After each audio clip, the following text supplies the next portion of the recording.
Broadcasting live from Business Radio X. It's time for Coach the Coach.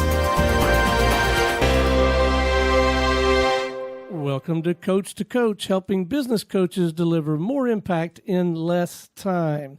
If you want to help more people make more money and own your backyard, go to brxteam.com. Stone Payton Lee Cantor here with you. Lee, this is going to be a fantastic segment. Please join me in welcoming to the broadcast founder and CEO of Happiest Places to Work, Miss Silvia Garcia. How are ya? Great. Thank you so much for inviting me to your radio show.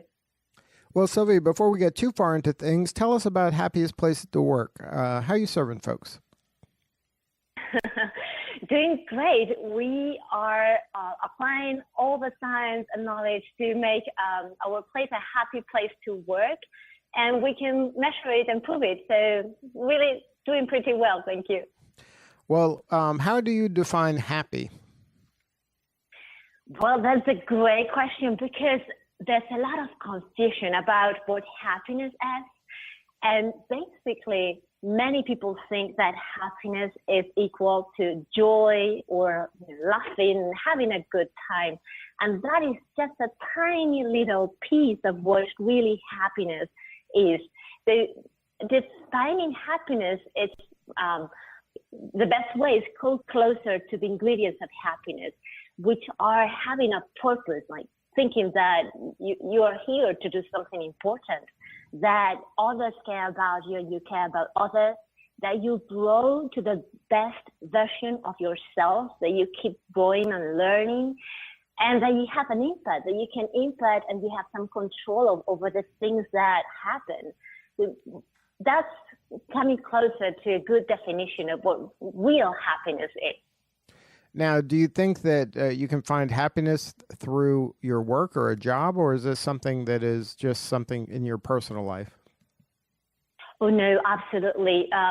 Work is a great and important part of happiness because if you have the chances to have a culture, a company culture that allows you to grow and learn and have control over what you do, and you have good relationships at work, then you have most of the ingredients that you need to make work a very important part of your happiness.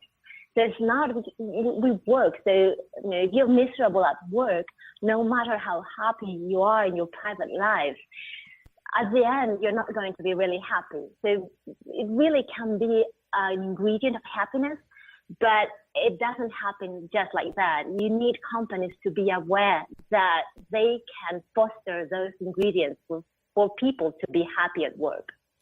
But the happiness at a corporate or company level is kind of intermeshed with the culture, right? Those are one and the same? Absolutely. So the culture is it's all about happiness. So the culture in the company is going to promote certain behaviors, and those behaviors are going to affect people's happiness.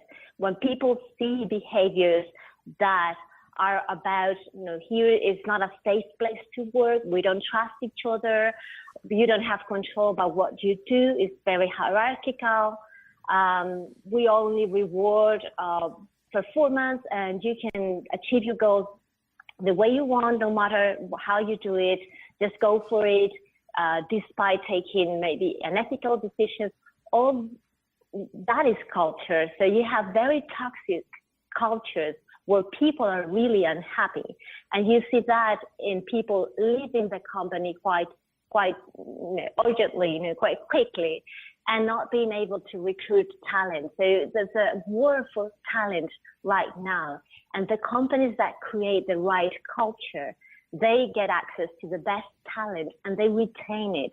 Because most people, and the younger the generation, millennials and younger, they care far more about the culture and being happy at work than about the money and the perks. So it is really, really important, and it's all about the culture. And culture, they say this about branding. You're branding whether you think you are or not. So culture is happening whether you're kind of mindfully creating it or not, right? Exactly. Like if you don't do anything, the worst can happen. You need to define and have a strategy for your culture.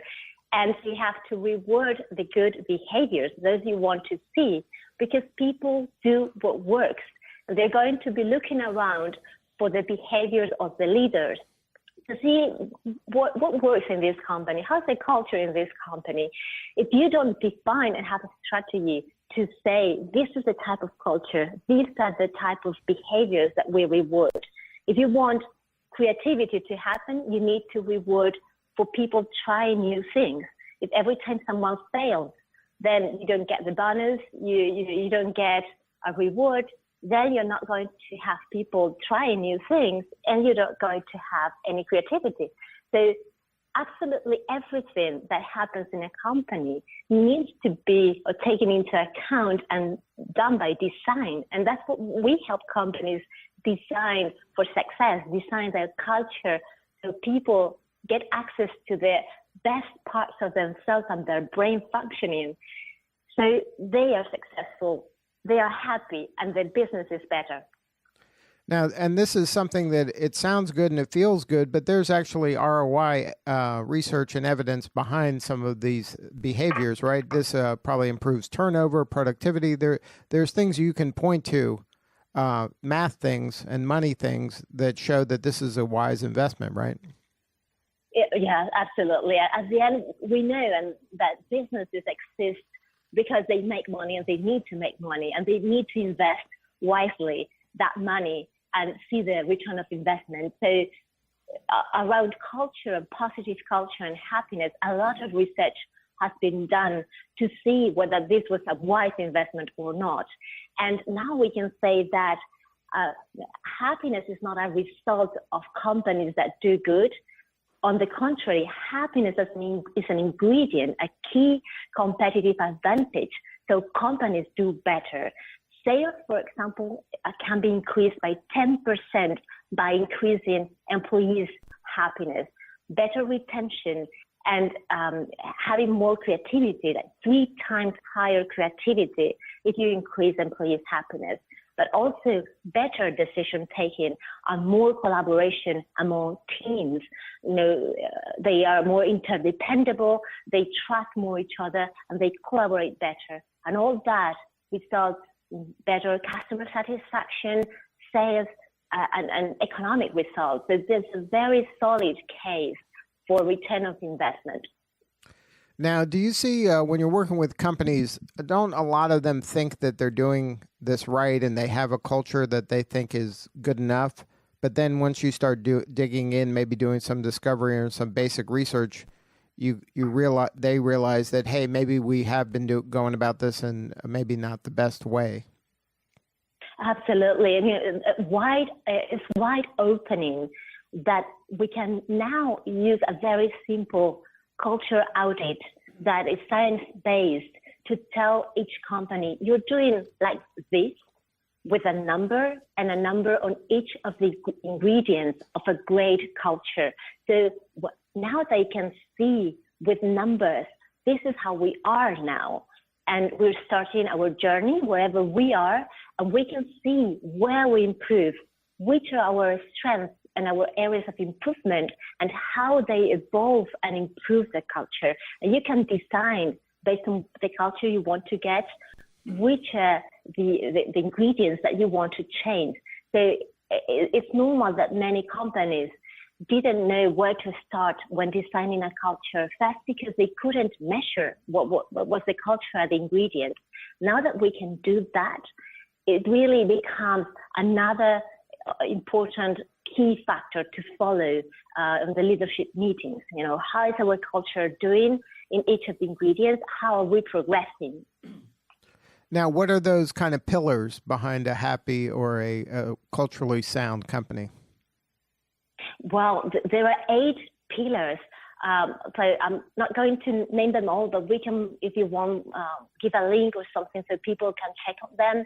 But basically, we all know that the why, having a purpose is important, but a purpose, if it's not really connected to your work, how your work directly affects that purpose and to measure your progress, then it's not relevant. So it's not only having a purpose, but connecting it to each one's job, and then making people have enough autonomy and control over their jobs and careers, defining, how you progress, what you need to learn to get where you want to go. That's a big part also, learning, having autonomy and control. And a key ingredient also is about the trust that relationships in the company achieve to have. Do you feel safe in this company to take decisions, to do mistakes, to try things, to tell that you need help to others? Is this the kind of environment that you work at? So that part of social relationships, trust is also very, very important. And then a little tiny part, it's about the daily experiences. Many companies that want to increase happiness focus on employees' experiences, having the gym, having pets, free fruit, those little things. Those count, but the steps they can have is around 10%. So it's not the key. It's not a silver bullet to work on employees' experiences. You really need to define the culture. If you're just joining us, you're listening to Coach the Coach, helping business coaches deliver more impact in less time. We are visiting with founder and CEO of Happiest Places to Work, Silvia Garcia. Sylvia, Stone Payton here with Business Radio X. I've been listening in to your conversation with Lee, and I have a question around this issue of impact. How do you personally choose to define, measure, and ensure that you are consistently delivering real impact in your work? Well, in my case, my purpose is to help people work in places where they are happier, and people thrive and business thrive. So I make sure that I have an impact by measuring each of the places I work with, each of the companies, measuring the culture, the positive culture and employees' happiness, and seeing that they increase that happiness, and seeing also linking it to the economic results of the business, so I can deliver on my promise to make people and business thrive. So that's how I see my progress on the impact I want to see. That's amazing. Now, in your career, how did you get to this point? Can you tell us the backstory? Oh, well, that's something I was not expecting when I was younger, to be working on happiness. I didn't even know that was possible a long time ago. So I think I might have been the first chief happiness officer in the world 15 years ago. And it happened, when I was working for the Coca-Cola company, the president called me and told me, Sylvia, you've been working on leadership positions in marketing, communication, and now I think you should be working on happiness. And I never heard that someone could work on happiness. So that at that moment, I was thinking, is he suggesting me that I leave the company, I will go home and be happy? Is this a nice way to tell me we don't want you here anymore? No. Yeah, it was true. He said, I think this is going to be hugely important for businesses. So I want you to work with the best scientists and researchers and get all the knowledge and learn how to apply it. So that's how I got into this journey about learning what is happiness at work, how to measure it, and how to create impactful trainings and coaching and order to help people and companies thrive. Now, when you were doing at the beginning of this and you had this concept, when did you start seeing like tangible results and evidence that, hey, you know what, there is a correlation here. There is a connection between culture and happiness and results for organizations? Well, I thought that the very first time that I was invited to join a group in the United Nations that is celebrating the International Day of Happiness, the 20th March, with a report on happiness around the world. And there I met neuroscientists, economists, sociologists that were getting together to put all the science and research and see if that affected the workplaces. And they released a report about happiness at work and did research with more than 30,000 employees in more than 2,000 businesses, proving that happiness was an ingredient for good results. They saw that they could increase happiness and see the stock market results of companies increase between 2.5 and 3.5, and the companies could get 4 times faster earnings per share when they increased employees' happiness. So that's where I realized that all those researchers coming together from different fields could help create interventions for the workplace to help people and business thrive alike. Now, what was it like making the transition from kind of this corporate job and working in the corporate world to having your own consultancy and going out and trying to get clients on your own? And, was that difficult for you? Well, it is really like a roller coaster, because working on your own, you have so many hats and so many things that can go wrong. And you are there at the front line all the time to solve everything. So that's really exciting because you really have agency over absolutely everything. And at the same time, it's overwhelming because it's you on your own to do anything. While when you work at the corporate level, you have so many experts you can reach out to help you.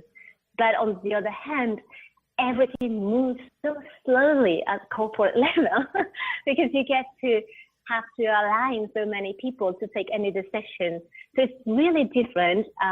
Both worlds have wonderful things and other challenges, but I'm really, really happy to be now helping businesses and being on my own. I think it's a wonderful transition when I have 20 years experience on corporate world, to be able to bring the best of that world to others and at the same time enjoy the good and the bad of being on your own. I feel that is thrilling to me. I love that. Now, how do you get your clients nowadays? Are you doing a lot of speaking and create thought leadership? How do people find you? Yeah, so through speaking, I do a lot of keynote speeches, leadership meetings in congresses and around the world. So through the keynotes, many people discover this relationship between happiness and results, and the thing that happiness at work can be measured and increased. So that's how people discover it. Also, many come to the website and discover the Chief Happiness Officer trainings or the trainings at work. So many people, just want a training, and that's the easy way to get into this journey. And then some companies go further and they engage into measuring and doing consultancy to improve their culture. Now, is there any low-hanging fruit for maybe smaller organizations that can't put in, hire a chief happiness officer? Are there some kind of easy things or simple things that people can implement in their small firms? Oh, yeah, absolutely. I work with very small firms and big ones, and I adapt the services for everyone because that's my mission, to help every workplace to make people happier and business thrive. So there's absolutely tools for everybody, and low-hanging fruit is that any business can go to the website and do the corporate pulse, the company's pulse, and have a very good and quick idea of how the company is doing in terms of happiness. And from there, they can also engage in the online training for chief happiness officers, which is, more accessible, less costly, and allows anybody to take those courses little by little online when they have time. Small companies usually have less available time because they are doing a lot of things. But with this online training, anybody can become knowledgeable on how to build that culture doing the online courses. Now, do you have an example or a success story you could share about a company you work with and you were able to take them to a new level? Absolutely. It comes to my mind, for example, a luxury hotel in Europe that had gone to a lot of acquisitions, and the culture had eroded because every time there's a big cultural shift and an acquisition, usually companies suffer from employees' engagement and trust, and the sort of fear of laying off, etc. So that hotel had very low motivation and engagement in employees, which was resulting in bad consumer or guests results. Guests were not happy with the employees, the type of treatment they were getting, and they were not coming back to the hotel. The sales were decreasing. Everybody was in an spiral of bad results, more tension. And I worked with them to create those conditions for happiness at work for their employees. And they saw that customer satisfaction increased, 2 times higher satisfaction, and they achieved to get 30% higher guests coming back to the hotel. So they started to see that the results were improving again. People were happier again, and we worked with them until they got really where they wanted to be in terms of customer satisfaction, repetition, people coming again and again. So that was a wonderful project. Wow, that's amazing. Now, if somebody wanted to learn more and have a more substantive conversation, maybe take a look at some of those tools and resources you have, is there a website? Yes, absolutely. They can download their business cases like the hotel and others. They can take the the cultural polls for their businesses for free on the website, and they can take on the Chief Happiness Officer training there too, and get some of the chapters for free so they can see how it works. The website is www.happiestplacestowork.org. And there they can find access to all these tools. Good stuff. Well, thank you so much, Silvia, for sharing your story today. Thank you so much, Lee, and it was really a pleasure to be with you. All right, this is Lee Cantor for Stone Payton. We will see you all next time on Coach the Coach Radio.